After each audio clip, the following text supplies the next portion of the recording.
இந்த உருட்டுகளும் திருட்டுகளும் என்கின்ற இந்த அடிப்படையில் சொல்லப்பட்டிருக்கிறது. இன்றைக்கு மக்களிடம் பெருத்த வரவேற்பை மிகவும் எளிமையாக அவர்கள் என்னென்ன சொன்னார்கள், என்ன செய்ய தவறினார்கள், என்னென்ன திருட்டுத்தனமான வேலைகளில் ஈடுபட்டார்கள் என்பதை மிக தெளிவாக அந்த துரோக சக்கரம் மக்களுக்கு எடுத்து கொண்டு போய் சேர்க்கிறது. எத்தனையோ ஃபார்ம்ஸ்கள் நம்ம கொடுத்துக்கிட்டே இருந்தாலும் திமுகவால் எப்போதுமே ஜீரோவை தாண்டி வேறு மதிப்பெண் பெறுவதற்கான வாய்ப்புகள் இல்லை. கருணாநிதியின் குடும்பம், ஸ்டாலினின் குடும்பம் மிகப்பெரிய வளர்ச்சி அடைந்திருக்கலாமே ஒழிய தமிழக மக்கள் வளர்ச்சி அடைந்திருக்கிறார்களா அப்படின்னு கேட்டால் நிச்சயமாக இல்லை.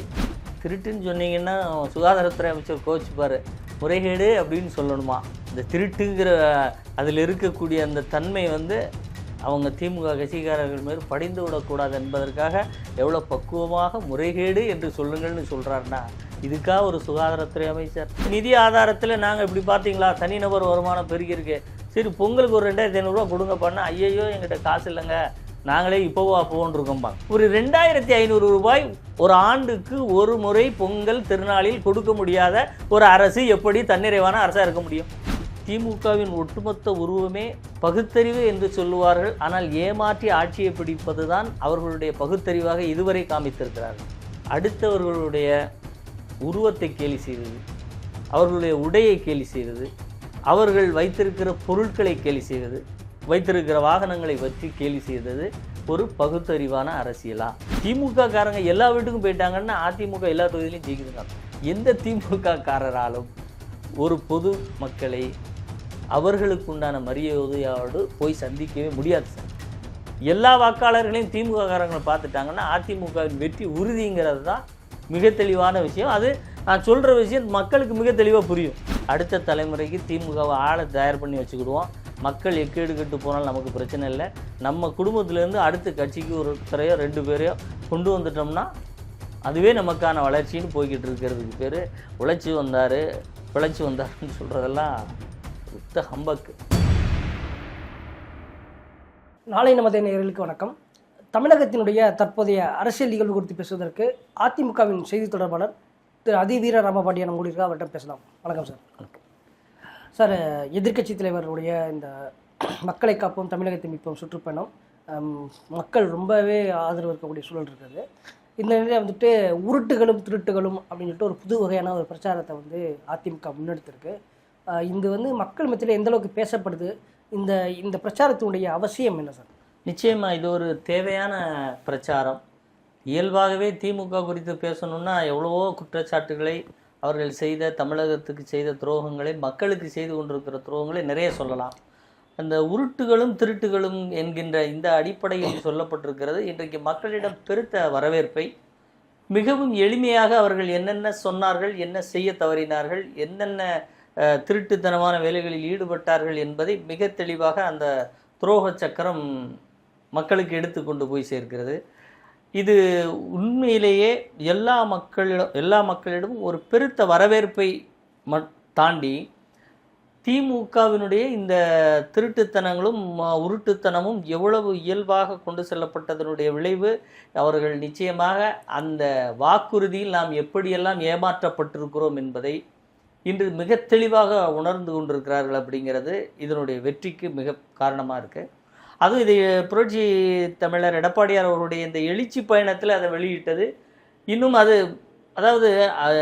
இதை பொதுவெளியில் ஆன்லைனில் சமூக வலைத்தளங்களில் கொண்டு போய் நீங்கள் அந்த நேரங்களில் ஒரு பரப்புரையாக பண்ணியிருந்தால் கூட இதை பயன்படுத்தாத மக்களுக்கும் இது சென்றிருக்காது. ஆனால் அவர் எழுச்சி தமிழர் பயணத்தில் கொண்டு போய் விட்டதுனால இன்றைக்கு ஒரு சாதாரண கடைக்கோடி மக்களுக்கும் இந்த செய்தி மிக தெளிவாக போய் சேர்ந்திருக்கிறது. ஏதோ உருட்டுகளும் திருட்டுகளும்னு ஏதோ எடப்பாடியார் ஏதோ வெளியிட்டிருக்காராமே, அது என்னன்னு பார்த்து இந்த மொபைல் ஃபோன் பயன்படுத்தாதவங்க, சமூக வலைத்தளங்களில் இல்லாதவர்கள் கூட அதை அவங்க வீட்டில் இருக்கவங்ககிட்ட கேட்டு தெரிஞ்சு அதை சுற்றி பார்த்து இவ்வளோ விஷயங்கள் செஞ்சுருக்காங்களா, அதை இவ்வளோ தெளிவாக நமக்கு எடுத்து சொல்லியிருக்காரு எடப்பாடியார். அந்த அடிப்படையில் இதை பார்க்குறாங்க. இது உண்மையிலே மிகப்பெரிய வெற்றியை தந்திருக்கிறது. அதனுடைய வெளிப்பாடு தான் நீங்கள் திமுக காரர்கள் கடந்த 3-4 நாட்களாக பாருங்கள். ஏதாவது ஒன்று எடப்பாடியார் மீது ஏதாவது சொல்லலாமா, நீங்கள் கடந்த ஆட்சி காலத்தில் நடந்தது, இல்லை அப்போ நடந்தது, இப்போ நடந்தது அப்படிங்கிற மாதிரியான தொனியில் அவங்க பேசுகிறாங்கன்னா இந்த இந்த உருட்டுக்களும் திருட்டுக்களுங்கிறது எவ்வளவு தமிழக மக்கள் மத்தியில் போய் சேர்ந்துருக்கு அப்படிங்கிறத நம்ம பார்க்கணும். கண்டிப்பாக எதிர்கட்சி தலைவர் என்ன சொல்லியிருக்காருன்னா, ஒரு 10 கேள்விகள் வந்து பிரசுரிக்கப்பட்டு அது வீடு வீடாக துண்டு பிரசுரங்கள் கொடுக்கப்படும், மக்களே அவர்கள் மார்க் போடுவோம்னு சொல்லியிருக்காங்க. இது வந்து இந்த தேர்தல் நேரத்தில் இந்த மாதிரியான திட்டங்கள் எந்த அளவுக்கு மக்கள் மத்தியில் ரீச் ஆக வாய்ப்பு இருக்குது, அதிமுகவுக்கு சாதகமாக அமையப்படுகிறது? நிச்சயமாக சார். அதாவது அந்த 10 திட்டங்கள் அடங்கிய அந்த குறிப்பை கொடுத்து அவர்களை நீங்கள் மார்க் போட சொன்னீங்கன்னா அவர்களால் மார்க்கே போட 0ங்கிறது தான் போட முடியும். ஏன்னா அதில் சொல்லப்பட்டிருக்கிற 10 திட்டங்களுமே திமுக செய்த ஏமாற்று வேலையின் மிக தெளிந்த வடிவமாக இருக்கிறது.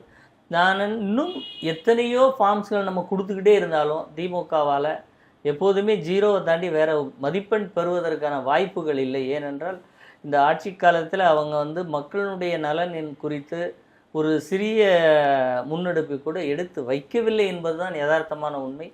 திமுக ஆட்சி காலத்தில் திமுக அமைச்சர்கள், கருணாநிதியின் குடும்பம், ஸ்டாலினின் குடும்பம் மிகப்பெரிய வளர்ச்சி அடைந்திருக்கலாமே ஒழிய தமிழக மக்கள் வளர்ச்சி அடைந்திருக்கிறார்களா அப்படின்னு கேட்டால் நிச்சயமாக இல்லை. இப்போ இன்னொன்று சொல்லுவாங்க, ஹியூமன் இண்டெக்ஸில் நாம் வந்து முன்னாடி வந்திருக்கோம். அதிமுக ஆட்சி காலத்திலேயே இந்த வளர்ச்சியை நாம் எட்டிட்டோம். இன்னும் குறிப்பாக சொல்லப்போனால் அதிமுக காலத்தில் 5.56% உயர்வை நாம் பெற்றோம். இப்போ இன்றைக்கு உள்ள பொருளாதாரத்தினுடைய மதிப்பு குறித்து இந்த சதவிகிதம் 1-2 பாயிண்ட் உயர்ந்திருக்கிறத வச்சு இதுக்கு பார்த்தீங்களா நாங்கள் தான் காரணம் அப்படின்னு திமுக சொல்ல முற்படுறதும் ஒரு திருட்டு நிறைந்த வேலை தான். அதற்கு ஏதாவது இவர்கள் செய்திருக்கிறார்களா அப்படின்னா கடன் ஏற்றி வைத்ததை தவிர இவர்கள் வேறு எந்த ஒரு செயலையும் செய்யவில்லை. அதிமுகவின் 10 ஆண்டு கால திட்டத்தில் கல்விக்கு ஒதுக்கப்பட்ட நிதியாகட்டும், மக்களுடைய வளர்ச்சிக்கு கொடுக்கப்பட்ட திட்டங்களாகட்டும், இவை அனைத்தும் சேர்ந்து தான் இன்றைக்கு இந்த இடத்துல வந்து தமிழ்நாட்டு மக்களில் வச்சிருக்கே ஒழிய இவர்கள் இந்த 4.5 ஆண்டு ஆட்சி காலத்தில் ஒரு வளர்ச்சிக்கான திட்டம் என்று எதையாவது ஒன்றை சொல்ல முடியுமான்னா இல்லை. அதனால தான் நீங்கள் மக்களுக்கு அந்த மனுவை கொடுத்து நீங்களே வந்து இந்த திட்டங்களை எல்லாம் உங்களுக்கு நிறைவேறியிருக்கான்னு பார்த்து அவங்களுக்கு வாக்களிங்கன்னு கேட்கும்போது மக்கள் மனதில் இன்னும் மிக தெளிவாக திமுகவினுடைய அந்த கையாளாத தனம், ஆசையை தூண்டிவிட்டு பின்பு அதை நிறைவேற்ற முடியாமல் தவிக்கின்ற, தேர்தலுக்காக செய்கின்ற அட்டுழியங்கள், இந்த பொய் பிரச்சாரங்கள், பொய் வாக்குறுதிகள், இவை அனைத்தும் திமுகவை குறித்து பொதுமக்களுக்கு போய் மிக தெளிவாக சேரணும். ஏன்னா திமுகவின் ஒட்டுமொத்த உருவமே பகுத்தறிவு என்று சொல்லுவார்கள். ஆனால் ஏமாற்றி ஆட்சியை பிடிப்பது தான் அவர்களுடைய பகுத்தறிவாக இதுவரை காமித்திருக்கிறார்கள். பகுத்தறிவு ரீதியாக, பகுத்தறிவு என்று சொன்னால் என்னால் முடிந்ததை செய்ய முடியும் என்று சொல்லி வாக்கு கேட்டதே கிடையாது. ஒரு முறையெல்லாம் புரட்சி தலைவர் மீண்டு வந்தால் அவரிடம் ஆட்சியை கொடுத்து விடுவேன், எனக்கு ஆட்சி கொடுங்கள் என்றெல்லாம் கேட்டவர்கள் திமுககாரர்கள். அதே மாதிரி காங்கிரஸை வந்து அதிக தொகுதிகளை கொடுத்து புரட்சி தலைவரின் ஆட்சியை விலக்கினால் போதும் என்று சொல்லக்கூடியவர்கள் இன்றைக்கு திராவிட மாடல் என்று பேர் வைத்திருப்பதே மிகப்பெரிய அட்டுழியம், அயோக்கியத்தனம்னு நம்ம சொல்லணும். இப்படி பல வகைகளில் திமுகவினுடைய இந்த உருட்டு வேலைகள் மிக தெளிவாக இன்றைக்கு மக்களிடம் போய் சேரும். முதலமைச்சர் வந்து இன்றைக்கி என்ன சொல்லியிருக்காருன்னா, வறுமை ஒழிப்பில் இந்தியாவிலேயே தமிழகம் முதன்மை மாநிலமாக இருக்கிறது, அந்த ரேஷன் கடையில் வழங்கக்கூடிய பொருட்கள் வந்து சரியான வழங்கப்படுவது அப்படின்னு சொல்லியிருக்காரு. இதை நீங்கள் உருட்டா பார்க்குறேன், எப்படி பார்க்குறேன்? இது மிகப்பெரிய உருட்டு. ஆனால் அதில் ஒரு உண்மை என்ன இருக்குன்னா, ரேஷன் கடைகளில் பொருட்கள் வழங்கப்படுகிறது. ரேஷன் கடைகளை தமிழகத்திற்கு தந்த ஆட்சி எந்த ஆட்சினா புரட்சி தலைவர் ஆட்சி ஒன்று. அடுத்து சமூக நலத்திட்டங்களை வழங்குவதில் தமிழகம் தெற்காசியாவிற்கே முன்னுதாரணமாக இருக்கிறது என்று புரட்சி தலைவி அம்மா ஆட்சி காலகட்டத்தின் போது நோபல் பரிசு பெற்ற அமர்த்தியா சென் அவர்கள் தன்னுடைய glorified India and it's contradiction என்ற புத்தகத்தில் மிக தெளிவாக குறிப்பிட்டிருக்கிறார்.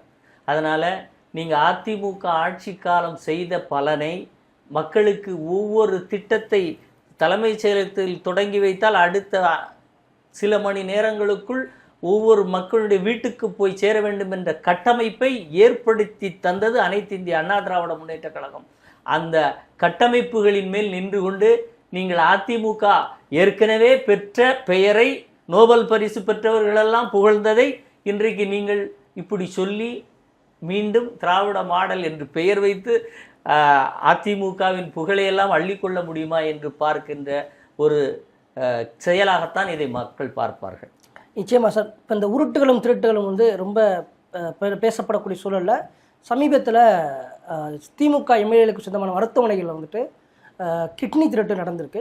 சாமானிய மக்களுடைய உடல் உறுப்புகளை திருடுவதை திமுக அதாவது சொல்லிட்டு எதிர்கட்சி தலைவரோட குற்றம் சாட்டிருக்காரு. இது எப்படி சார் பார்க்கணும்? நீங்கள் திருட்டுன்னு சொன்னீங்கன்னா சுகாதாரத்துறை அமைச்சர் கோச்சுப்பார், முறைகேடு அப்படின்னு சொல்லணுமா?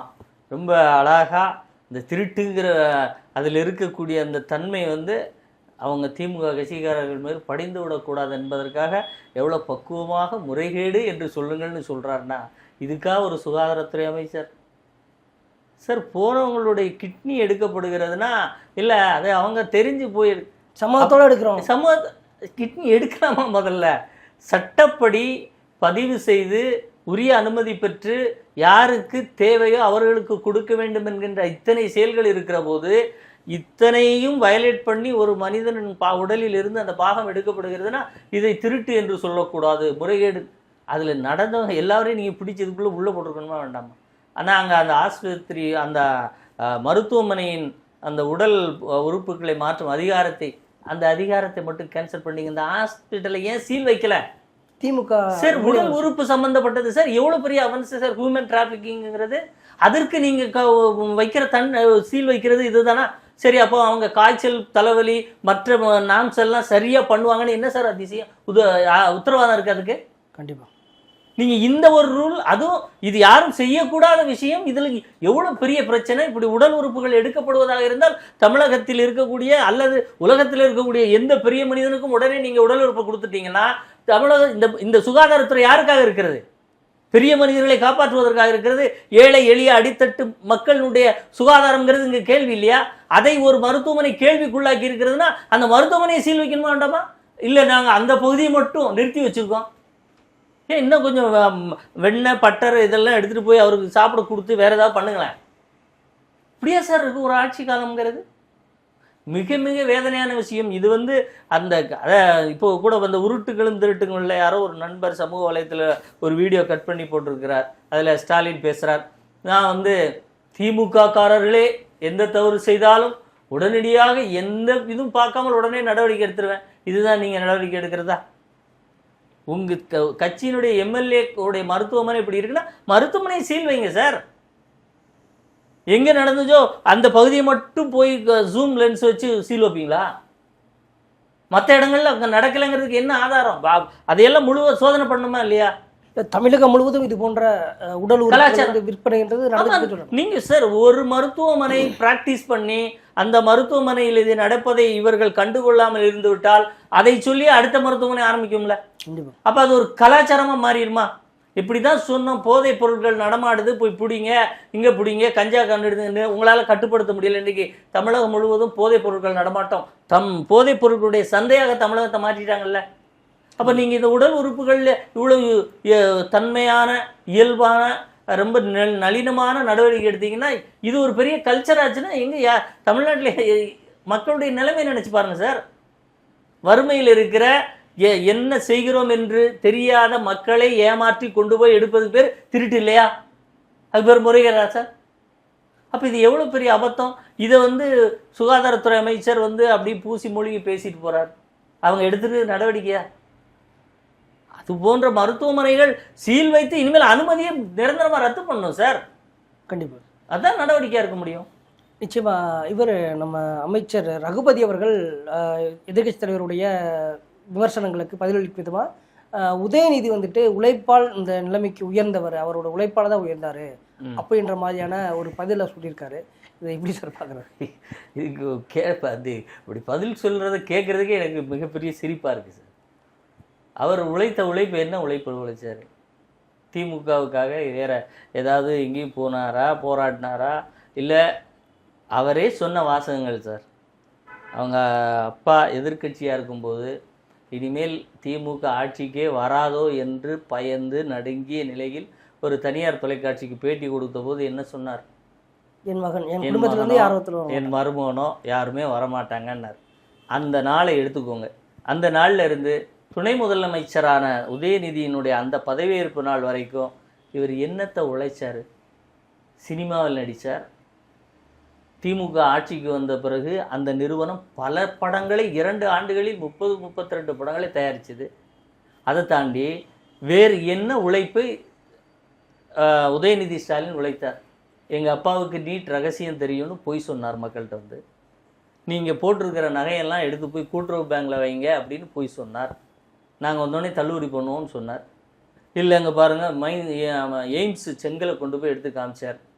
உடனே அங்கே இருக்க அடிப்பொடிகள் எல்லாம் ஒரு கல் ஒரு கண்ணாடியில் நடித்தது மாதிரி ஒரு செங்கலை வைத்து ஆட்சியை பிடித்தார். ஏன்னா அந்த செங்கலுக்கு மேலே ஒரு அரை செங்கலையாவது எக்ஸ்ட்ரா வாங்கிட்டு வர முடிஞ்சுதா? சரி, இளைஞரணி மாநாட்டில் நீங்கள் நீட் ரத்துக்கு வாங்கின கையெழுத்தெல்லாம் கொண்டு போய் கீழே போட்டு கொட்டி அதுக்கு மேலே நின்று மாநாடு நடத்துனீங்களே, அதெல்லாம் வந்து மக்கள் நலன் சார்ந்த அதான் உழைப்பா? அப்போ இவரோட உழைப்புங்கிறது இந்த மாதிரி விஷயங்களா? என்ன சார், உதயநிதி உழைத்து வந்தாருன்னு சொன்னால் இதை விட கேவலமான ஸ்டேட்மெண்ட் வேறு எதுவுமே இருக்க முடியாது. அது அந்த பேட்டியை உதயநிதிக்கு தனியாக இருக்கும்போது போட்டு காமிக்க சொல்லிங்க, அவரே பார்த்து சிரிப்பாக இருக்க கேட்கன்னு. பரவாயில்ல, நமக்கு வாய்த்த அடிமைகள் மிகப்பெரிய இதாக இருக்காங்களடா, வாங்கிய காசை விட அதிகமாக கூறான்னு சொல்கிறது தான் இந்த ஸ்டேட்மெண்ட்னு நான் பார்க்குறேன். எப்படி சார் உதயநிதியை உழைத்தார் மனசாட்சி இல்லாமல் யாராவது சொல்ல முடியுமா? என்ன உழைச்சார்? எதுவும் உழைக்கலை. அவங்க ஆட்சி அவங்களுக்கு வந்தது, அதுவும் ஒரு சொற்ப வாக்குகளில் ஆட்சி மாற்றம் நிகழ்ந்தது. இந்த வாய்ப்பை பயன்படுத்தி கொண்டு நாம் அடுத்த தலைமுறைக்கு திமுகவை ஆளை தயார் பண்ணி வச்சுக்கிடுவோம். மக்கள் எக்கேடு கெட்டு போனால் நமக்கு பிரச்சனை இல்லை. நம்ம குடும்பத்திலேருந்து அடுத்த கட்சிக்கு ஒருத்தரையோ 2 பேரையோ கொண்டு வந்துட்டோம்னா அதுவே நமக்கான வளர்ச்சின்னு போய்கிட்டு இருக்கிறதுக்கு பேர் உழைச்சி வந்தார் பிழைச்சி வந்தாருன்னு சொல்கிறதெல்லாம் உத்த ஹம்பக்கு. எதிர்க்கட்சி தலைவர் வந்து இந்த சுற்றுப்பயணத்தில் வந்துட்டு பேசும்போது நிறைய கேள்விகளை வந்துட்டு திமுக அரசு வைக்கிறாரு. அப்படி சொல்கிறதுல வந்துட்டு மின் கட்டண உயர்வு வந்து இன்னைக்கு பொதுமக்களுக்கு ரொம்பவே பாதிக்கப்பட்டிருக்காங்க. எல்லா எளிய மக்கள் இருந்து அனைவருமே பாதிக்கப்பட்டிருக்காங்க. இல்லை எதிர்க்கட்சி தலைவர் சொல்லும்போது என்னோடய வீட்டுக்கெல்லாம் மின் கட்டணம் முன்னாடி வந்து 4000 5,000 ரூபாய்க்கு வரும், இப்போ 12,000 ரூபாய் வந்திருக்கு அப்படின்ற மாதிரியான ஒரு குற்றச்சாட்டை வந்துட்டு தமிழக அரசு மீது வைக்கும்பொழுது அதுக்கு அமைச்சர் சிவசங்கர் வந்து என்ன சொல்கிறாருன்னா, உதயநிதி திட்டத்தில் நீங்கள் கையெழுத்து போட்டதுனால தான் இந்த பிரச்சனை, உங்களையெல்லாம் மக்கள் பாராட்டுகிறார்கள் அப்படின்னு சொல்லிட்டு சேக்கிலார் அந்த பில்லை கொண்டு வாங்க சரிபா செக் பண்ணலாம் அப்படின்னு மாதிரி சொல்லியிருக்காரு. இது எப்படி சார் பார்க்குறது? இது வந்து மக்களுடைய வேதனையை இது போன்று கேலித்தனமாக பேசி அவர்களுடைய இயல்பான அரசியலை சிவசங்கர் செய்திருக்கிறார் அப்படின்னு தான் நான் சொல்லணும். ஒன்று, உதயமின் திட்டத்தில் கையெழுத்து போட்டீங்க, அம்மா வந்து எதிர்த்தாங்க, நீங்கள் போட்டீங்க அப்படின்னு சொல்லுவாங்க. அடுத்து அம்மா எந்தெந்த சரத்துக்களை எதிர்த்தார்களோ அந்த சரத்துக்களை எல்லாம் நீக்கிவிட்டு அல்லது உரிய திருத்தம் செய்ய சொல்லிவிட்டு தான் அதில் வந்து அன்றைக்கு இருந்த தமிழக அரசு கையெழுத்திட்டிருக்கிறது. கண்டிப்பாக. ஒன்று. அடுத்து 2022க்கு முன்னாடி வரைக்கும் ஓராண்டு மின்கட்டண உயர்வு என்கின்ற நடைமுறையைத்தான் நடைமுறைப்படுத்தி வந்தார்கள். 2022 தான் 5 ஆண்டுகள் உயர்வு என்கின்ற பேட்டர்னை இவங்க கடைப்பிடிக்கிறாங்க. அதே மாதிரி ஒரு ஆண்டுக்கு கிட்டத்தட்ட 500 கோடி யூனிட்டுகளை எக்ஸ்ட்ரா விற்றுருக்காங்க. ஆனாலும் மின்சார வாரியம் கஷ்டத்தில் இயங்குகிறது என்று இவர்கள் சொல்வதும் தொடர்ந்து விலை உயர்வை ஏற்றுவதும். சார், இந்தியா போன்ற பல தரப்பட்ட பொருளாதார நிலைகளை கொண்ட மாநிலங்களில் மத்திய அரசு ஒரு திட்டத்தை கொண்டு வந்து பல மாநிலங்களுக்கு அது பயனுள்ளதாகவோ அல்லது பல மாநிலங்களுக்கு அது முரணானதாகவோ இருக்கிற போது அந்த மாநிலத்தை நிர்வாகம் செய்யக்கூடிய முதலமைச்சர்கள் திறமையான நிர்வாகிகளாக இருந்தால் அத்தகைய விலை ஏற்றத்திற்கான தொகையை தங்களுடைய ஆட்சி நிதி நிர்வாகத்திலிருந்து அதை எடுத்து அங்கே கொடுத்துவிட்டு மக்கள் மீது அந்த சுமை படாதவாறு பார்த்து கொள்வார்கள். அப்படி பார்த்து கொள்வதற்கு உங்களுக்கு துப்பு இருக்கிறதா இல்லையா என்பது மிக தெளிவான கேள்வி. சார், இன்னைக்கு உணவு பாதுகாப்பு சட்டம் திட்டம்லாம் சொல்கிறாங்கல்ல சார், சத்துணவு திட்டத்தை புரட்சி தலைவர் எந்த வருஷம் கொண்டு வந்தார்? கிட்டத்தட்ட அவர் கொண்டு வந்து 30 ஆண்டுகளுக்கு பிறகுதான் எல்லோருக்கும் உணவிட வேண்டும் என்கின்ற சிந்தனையே மத்திய அரசுக்கு வந்தது. அதனால் மத்திய அரசினுடைய நிர்வாக சிக்கல்களை அப்படி காமிச்சு அங்கே பார்த்தீங்களா நிர்வாக சிக்கல் சட்டத்திட்டங்களில் இது போன்ற ஏற்ற இறக்கங்கள் இருப்பதனால பல வகையான சட்டங்களையோ திட்டங்களையோ கொண்டு வந்தாலும் என் நாட்டு மக்களை என் மாநிலத்து மக்களை அந்த விலை உயர்விலிருந்து காக்கக்கூடிய ஆற்றல் தான் ஒரு முதலமைச்சருக்கு தலையாய பணி. அதில் உங்களால் ஏதாவது செய்ய முடிந்திருக்கிறதா, செய்ய முடியுமான்னு பார்த்தா திமுக வழி வந்த முதலமைச்சர்களால் இதுவரை அப்படி எந்த நலனையும் திட்டத்தையும் மக்கள் மீது சுமத்தாமல் நாங்கள் ஏற்றுக்கொள்கிறோம், நிர்வாகத்தில் வேறு இடத்தில் வேறு துறையில் வருகிற நிதியை வைத்து சரி செய்கிறோம் என்று இவர்கள் சொன்னதே கிடையாது. புரட்சி தலைவி அம்மா அவர்கள் ஒரு முறை 45,000 கோடியை தமிழ்நாடு மின்சார வாரியத்திற்கு கொடுத்தார், அதனுடைய நிலை மோசமாக இருந்தபோது. அப்படி ஒவ்வொரு துறைக்கு எங்கே தேவையோ அங்கே தன்னுடைய நிர்வாக பொருளாதாரத்தை மிக தெளிவாக நேர்த்தியாக முடிவெடுத்து எந்த நிதியை எங்கு சரி செய்ய வேண்டும் என்கின்ற ஆற்றல் இருக்க வேண்டும். இது இவர்களிடம் சுத்தமாக இல்லை என்பதுதான் சிவசங்கர் போன்றவர்களுடைய கருத்து. நிச்சயமாக சார். இப்போ மின்சார கட்டணம் வந்து அதிகமாகவே உயர்ந்திருக்கு, சரிங்களா? இப்போ வந்து எப்படி சரி செய்ய முடியும், பிள்ளை கொண்டு வாங்க பார்த்துக்கலான்றப்ப மக்கள் படும் துயரங்கள் அவங்களுக்கு தெரியாமல் பேசுகிறாங்களா? இது எப்படி எதுவும் நிச்சயமாக சார். அதுதான் நான் இது சொன்னேன், மக்களுடைய வலிகளின் மீது இது போன்று தான் திமுக விளையாடும் அப்படிங்கிறது சொன்னேன். அந்த பில்லு எவ்வளோ வந்திருக்குன்னு உங்களுக்கு தெரியாதா? அடுத்த கேள்வி நம்ம கேட்போமே. கண்டிப்பாக. எவ்வளோ பில்லு ஏறி இருக்கு, இது வரைக்கும் எவ்வளோ இருந்துச்சுங்கிற சாதாரண கணக்கு தெரியாத நீங்கள் எப்படி வந்து கருத்து சொல்கிறீங்க? அதை பற்றி கேட்டால் நான் மின்துறை அமைச்சர் இல்லாமீங்க அப்படின்னா நீங்கள் இந்த கருத்தை சொல்லலாமா? ரிசிப்ட் கொண்டு வந்தா இல்லை பில்லை கொண்டு வா பார்ப்போம் அப்படின்னா மக்கள்கிட்ட எவ்வளோ பில்லு நீங்கள் கலெக்ட் பண்ணியிருக்கீங்கிற கணக்கு உங்கள்கிட்ட இல்லையா? இல்லை ஒவ்வொரு வீட்டிலும் மக்களிடமிருந்து எத்தனை அளவு மின்சாரம் உயர்ந்திருக்கிறது என்று ஒவ்வொரு மக்களும் தனிப்பட்ட முறையில் எவ்வளவோ இடங்களில் சொல்கிறாங்களா? அது உங்கள் காது கேட்கலையா? கண்டிப்பாக. நீ பில்லை கொண்டு வா பார்ப்போம் அப்படின்னு சொல்கிறது எவ்வளோ பெரிய கேலி தெரியுமா? மக்களின் வலிகளின் மீது ஏறி நின்று அரசியல் செய்கிற கேலித்தனம் தானே இது. அது எவ்வளோ ஒரு அதாவது ரொம்ப ஒரு பர்வட்டட் தனம்னு கூட சொல்லலாம் இங்கிலீஷில். பர்வர்ஷன் தானே அது. ஆம், இவ்வளவு உயர்த்தி இருக்கிறோம், இதற்கு என்ன காரணம்னு தானே சார் ஒரு ஆளுங்க அரசுன்னு சொல்லணும். எங்கேயாவது இப்படி தெளிவான விளக்கத்தை கொடுக்குறாங்களான்னு பாருங்க. உயர்வுக்கு இது காரணம், இதற்கு இது காரணம், இது இவ்வளவு நாள் தான் இருக்கும், நாங்கள் இதை சரி செஞ்சிருவோம், எங்கேயாவது பாசிட்டிவாக சொல்லியிருக்காங்களா? உடனே நீங்கள் பில் எடுத்துட்டு வாங்க, நீங்கள் பேப்பர் எடுத்துட்டு வாங்க, நீங்கள் பேனா எடுத்துட்டு வாங்க. ஏன் இது எதுவுமே உங்களுக்கு தெரியாமல் தான் இவ்வளோ நாள் ஆட்சி அதிகாரத்தில் இருக்கீங்களா இல்லை நிர்வகிக்கிறீங்களா? அந்த பணம் எங்கே வந்தது, எவ்வளோ கலெக்ட் பண்ணீங்க? அதனால தான் இத்தனை முறை உயர்த்தியும் இன்னும் கடன் அங்கே தீரலைங்கிறாங்களே. அப்போ அந்த கணக்குகளுக்குள்ள எவ்வளோ பிரச்சனை இருக்குது, சிக்கல் இருக்குது, உங்கள் நிர்வாகத்தில் எவ்வளோ கோவலாறு இருக்குங்கிறத முதல்ல வெளித்து அதை எடுத்து தெளிவு பண்ணுங்கணும்ல. நீங்கள் இந்த தொடர்ந்து 3 முறை 4 முறைன்னு ஏற்றிட்டீங்க. அதன் மூலம் தமிழக மின்சாரத்துறைக்கு வந்த தொகை எவ்வளவு, எவ்வளோ கடனை நீங்கள் திருப்பி செலுத்திட்டீங்க சொல்லணுமா வேண்டாமா? அப்படி எந்த ஒரு விவாதத்துக்குமே வரமாட்டேங்கிறாங்களே. கேட்டால் நீங்கள் எடுத்துகிட்டு வாங்க, நீங்கள் உதயமின் திட்டம் இல்லை, நீங்கள் அங்கே சொத்து வரியில் அதில் சொத்து வரிக்கு போனால் அங்கே ஒரு க்ளூ போட்டாங்க, அதில் நீங்கள் போனீங்க கையெழுத்து போட்டீங்க. சார் அதுதான் சொல்கிறோம், ஒரு மாநில நிர்வாகம் என்பது உடனே சொல்லிக்கிறீங்கள, நாங்கள் வந்து பல மாநிலங்களை விட மின்சார கட்டணம் தமிழகத்தில் குறைவு, தமிழகத்தில் தான் குறைவுன்னு போய் சொல்லிக்கிட்டு இருக்காங்க. அதை விட கம்மியான மாநிலங்கள்லாம் நிறைய இருக்குது. இந்த அளவுக்கு அதை கூட ஒரு பொய்யா சொல்கிறது. எதை கேட்டாலும் பொய் இப்போ வந்து நிதி ஆதாரத்தில் நாங்கள் இப்படி பார்த்தீங்களா தனிநபர் வருமானம் பெருகிருக்கு, சரி பொங்கலுக்கு ஒரு 2,500 கொடுங்க பண்ணால் ஐயையோ எங்கிட்ட காசு இல்லைங்க நாங்களே இப்போவோ அப்போன்னு இருக்கோம்பாங்க. இது ரெண்டையும் நீங்கள் ஒப்பிட்டு பாருங்கள். ஒரு 2,500 ரூபாய் ஒரு ஆண்டுக்கு ஒரு முறை பொங்கல் திருநாளில் கொடுக்க முடியாத ஒரு அரசு எப்படி தன்னிறைவான அரசாக இருக்க முடியும்? இதில் இப்போ சமீபத்தில் கூட இந்த தனிநபர் வருமானத்தில் வந்து இந்தியாவிலேயே 2வது இடம் சொல்லிட்டு தமிழக அரசு ரொம்ப பெருமையாக பேசிக்கிட்டாங்களே. சரி, அப்போ நாங்கள் வந்து தனிநபர் வருவாயை உயர்த்தியிருக்கிறோம். எந்த மக்கள் அப்போ இன்னும் கொஞ்சம் கரண்ட் பில் இன்னும் கூட்ட போகிறீங்களா, இல்லை சொத்து வரி இன்னும் உயர்த்த போகிறீங்களா, இல்லை இருக்கிற அனைத்து அத்தியாவசிய பொருட்களின் விலையும் நீங்கள் உயர்த்ததுக்கு திட்டமிட்டிருக்கீங்களா? அவருடைய பதில் அப்படி தானே இருக்கு. இந்த மாதிரி தனிநபர் வருமானம் உயர்ந்திருக்கு, அதனால் அவங்க அதிலேருந்து கரண்ட் பில்லு கட்டிப்பாங்க அப்படின்னு வந்து சொல்கிற விதம் இருக்குது பார்த்தீங்களா? சரி, தனிநபர் வருமானம் உயர்ந்திருக்கு, மக்கள் நிறைய கன்சியூம் பண்ணுறாங்க, மின்சாரத்தை நிறைய எடுத்துட்டு நிறைய ரூபா உங்களுக்கு எட்டுறாங்க, அதே மாதிரி அரசு வச்சிருக்கிற அனைத்து துறையிலையும் அவங்க வாங்குறாங்க, பொருளை செலவழிக்கிறாங்க. இது எல்லாத்தையும் வாங்கின நீங்கள் திருப்பி 2,500 ரூபா ஒரு பொங்கலுக்கு கொடுக்க உங்களால் முடியலைன்னா நீங்கள் சொல்கிறது பொய்ன்னு தானே அர்த்தம். கண்டிப்பாக.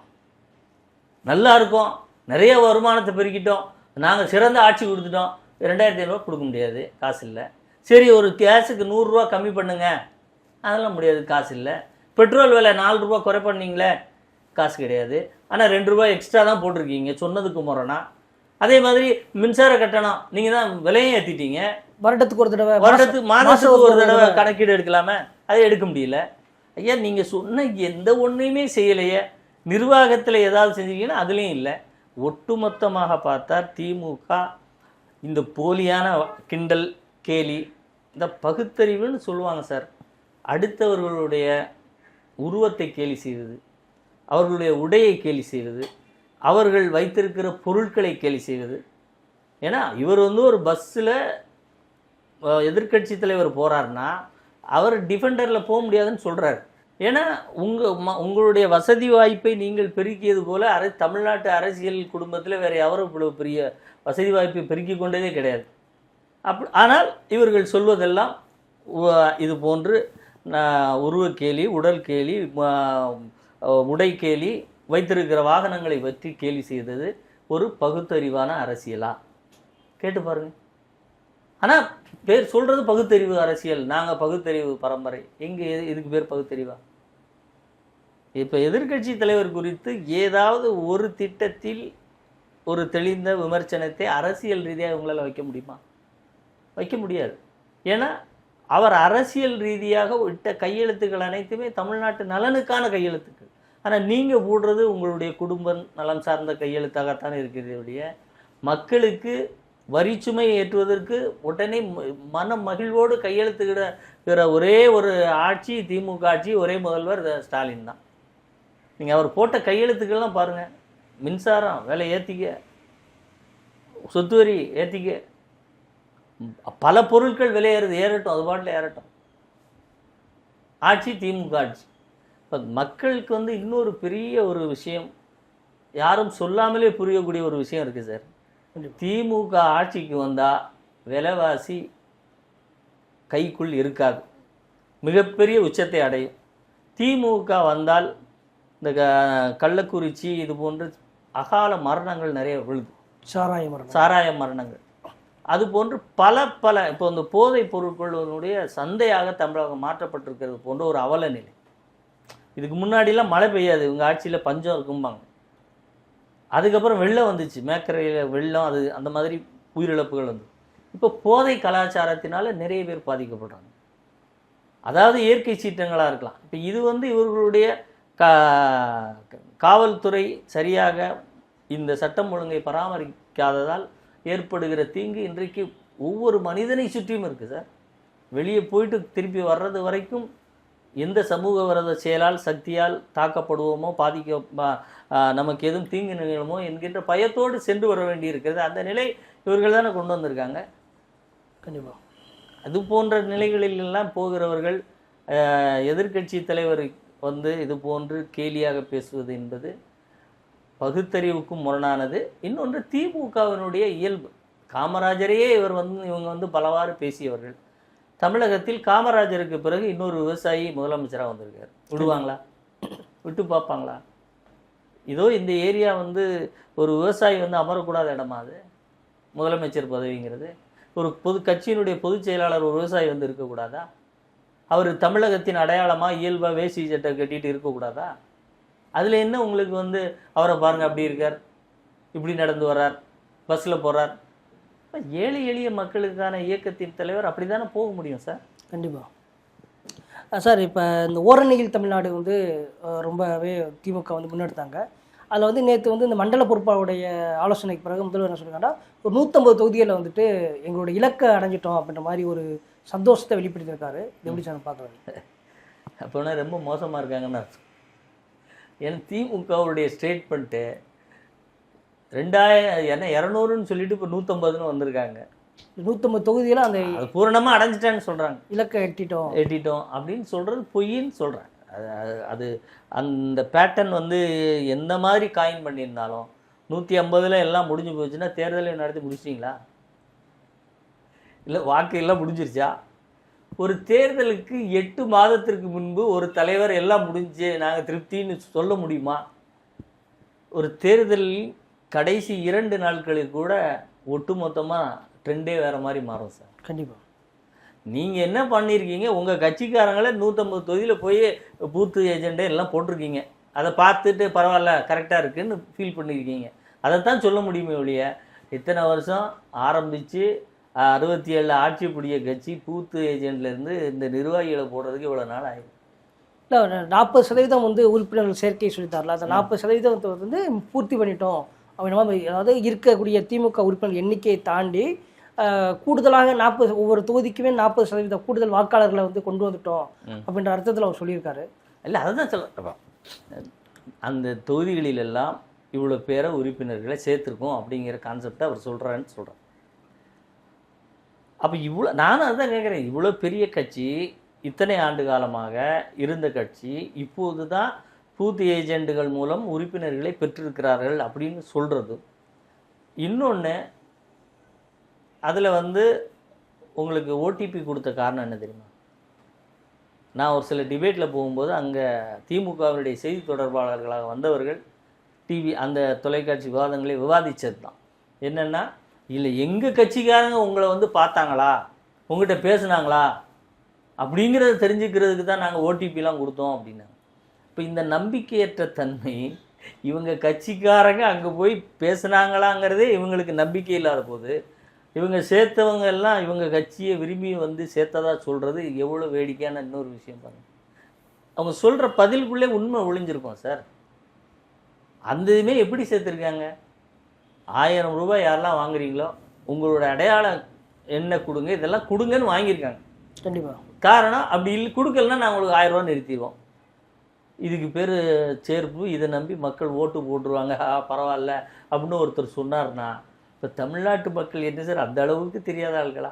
ஒரு மூதாட்டி வந்து கேட்கலையா, 1000 ரூபாய் வச்சு மூக்குத்தி கூட வாங்க முடியாது, அரை நாளாக ஓட்ட முடியாதுன்னு கேட்குது. கண்டிப்பாக. நீங்கள் அவங்கள போய் ஏமாற்றி நான் அவங்க இதை கொடுங்க பார்த்துங்க இவங்க உறுப்பினராக சேர்ந்துட்டாங்கன்னு சொல்கிறதுங்கிறது, தமிழ்நாட்டில் வந்து ஏழை எளிய மக்களிலிருந்து படிக்காத மக்களுக்கும் அரசியல் ரீதியாக மிக தெளிவான அறிவை பெற்றவர்கள், அவர்கள் இது போன்ற ஏமாற்று வேலைகளுக்கெல்லாம் உட்பட்டு ஆட்பட்டு வாக்களிக்க மாட்டார்கள். வாக்களிக்கின்ற போது மிக தெளிவாகவும் நேர்த்தியாகவும் தாங்கள் பெற்ற வழிகளை என்ன என்று அறிந்து, யார் காரணம் என்பதை அறிந்து, இப்போ இவர் சொல்கிற 150 தொகுதியிலையும் இந்த 40% எக்ஸ்ட்ரா சேர்த்தவங்க போக பல திமுக காரங்களும் சேர்ந்து அதிமுகவுக்கு தான் வாக்களிக்க போகிறாங்க. அவங்க கூற்றுப்படி அதிமுக, ஒரு திமுக காரர் ஒரு வீட்டுக்கு போயிட்டாருன்னு வைங்க, இன்னொரு பெரிய பலன் என்னென்ன, அதில் திமுக காரங்க எல்லா வீட்டுக்கும் போயிட்டாங்கன்னா அதிமுக எல்லா தொகுதியிலையும் ஜெயிக்குதுன்னு அர்த்தம். எந்த திமுக காரராலும் ஒரு பொது மக்களை அவர்களுக்கு உண்டான மரியாதையோடு போய் சந்திக்கவே முடியாது சார். இவங்க எல்லா மக்களையும் திமுக காரங்க போய் பார்க்கணும். ஏன்னா உள்ளாட்சியில் அவங்க எவ்வளவு தொந்தரவு பண்ணுறாங்கன்னு எல்லாருக்கும் தெரியும். கண்டிப்பாக. அப்படி ஒவ்வொரு வீட்டுக்கும் போய் நம்ம பொன்முடி மாதிரி ஓசி தானம்மா, 1000 ரூபா கறி தானம்மா, நீயே உனக்கு 1000 உங்கள் அம்மாவுக்கு 1000 இவங்க எல்லா இடத்துலையும் பேசி சேர்த்துட்டாங்கனாலே 100% அதிமுக வெற்றியாக போகுதுன்னு அர்த்தம்.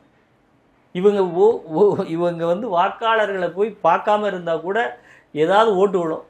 எல்லா வாக்காளர்களையும் திமுக காரங்களை பார்த்துட்டாங்கன்னா அதிமுகவின் வெற்றி உறுதிங்கிறது தான் மிக தெளிவான விஷயம். அது நான் சொல்கிற விஷயம் மக்களுக்கு மிக தெளிவாக புரியும். கண்டிப்பாக. என்னென்ன தகவலை என்னென்ன பேசி அவங்கள்ட்ட வாங்கினாங்கிறது அவங்களுக்கு தெளிவாக தெரியும். கண்டிப்பாக. அந்த அடிப்படையில் அவர் சொல்லியிருக்கிற அந்த 150 தொகுதி அதிமுகவுக்கு வெற்றி பிரகாசமாக இருக்கிறது என்பதை ஸ்டாலின் வாயாலே சொல்லியிருக்கிறான்னு தான் நான் எடுத்துக்கிறேன். நிச்சயமாக சார். உங்களுடைய நேரத்தை ஒதுக்கி உங்களோட கருத்துக்களை பகிர்ந்துட்டு ரொம்ப நன்றி சார். அரசியல்ல உண்மையா என்னதான் நடக்குது தெரிஞ்சுக்க நாளை நமதே சேனலை சப்ஸ்கிரைப் பண்ணுங்க.